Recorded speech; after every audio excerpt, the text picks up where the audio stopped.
everybody, it's Liz, and today's video is going to be a reveal of what was found in the soil testing as far as lead goes here in the Lake Mead National Recreational Area.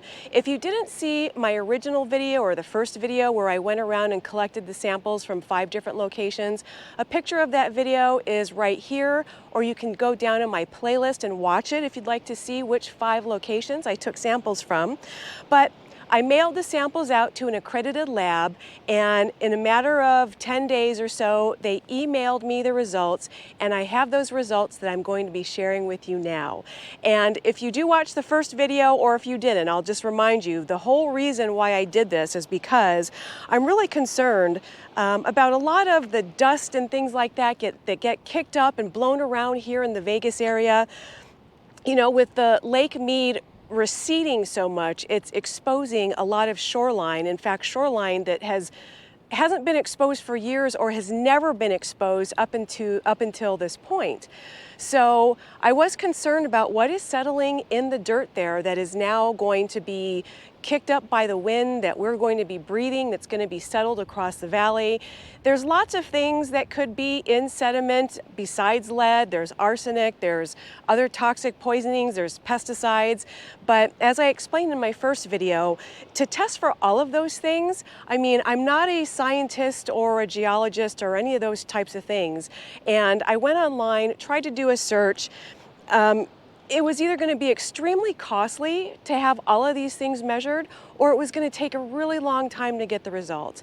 So the easiest and quickest thing I found was on Amazon, where they do the lead testing for soil. You just scoop it up into a little plastic bag, you ship it off to their accredited lab, and they email you the results. And I'm going to share those results with you right now.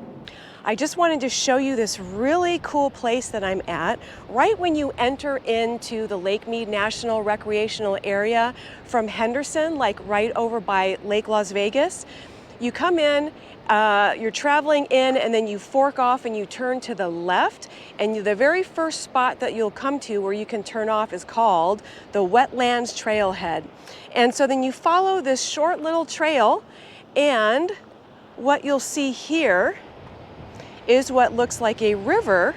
So where this water is traveling from is it's coming down in this direction here through these reeds, or whatever you call them, down through there, and this is all traveling down into Lake Mead. And the source of this water is actually the Las Vegas Wash, and what goes into the Las Vegas Wash is all of the reclaimed water from the wastewater treatment plant that is getting pumped back out, and also a mix of street water or rainwater. It did rain a little bit in Las Vegas today. You can see some clouds over there. That's towards Boulder City. This way over here is towards Las Vegas. It did rain, so you are seeing a mix of rainwater as well as reclaimed water, street water, and this is all heading down towards Lake Mead and then mixes in with the Colorado River. Here's a recap of the 5 areas that I took samples from. 4 are within the Lake Mead National Recreational Area, and 1 is outside of it. You'll see I've labeled each of the 5 sites. 1 through 4 are within Lake Mead, and 1 is outside of it, and that is number 5. The first site, labeled 1A, was taken right outside of Hemingway Harbor. Looking at the results of the 1A soil sample, it shows that analyte was detected. Analyte is the substance they're checking for, and in this case, it's lead. It shows us a result of 21.9 milligrams per kilogram, which is the same as parts per million. So that'd be 21.9 parts per million. Shortly, I will put these numbers into context. Sample number 2B came from Boulder Beach South. In the results, you'll see that no analyte was detected at this site. Sample number 3C came from Boulder Harbor, which is now a poor, shriveled up shell of a boat harbor that once was. I don't think there's a chance of this one ever coming back. In the results, you'll see that no analyte was detected. Sample 4D came from Colville Bay. In the results, you'll see analyte was detected at an amount of 35.9 milligrams per kilogram, or 35.9 parts per million, which is the highest number we've seen so far. Last sample, number 5E, came from outside of the Lake Mead area, and this is at a place known as the wetlands. Water from the Las Vegas Wash travels through here, and at the beginning of this video I showed you how it continues on and travels to Lake Mead.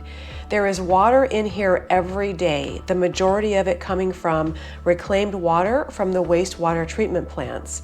In the results, you'll see that the analyte was detected at 16.4 milligrams per kilogram. So how do these numbers add up? What do they mean?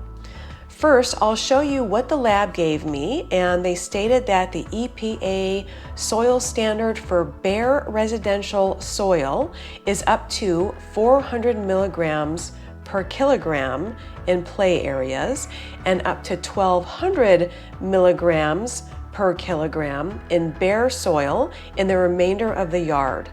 And in a soil lead fact sheet from a university, it states that lead is naturally present in all soils, and it generally occurs in the range of 15 to 40 milligrams per kilogram. Here is a summary again of what was found at each of the 5 sites I tested.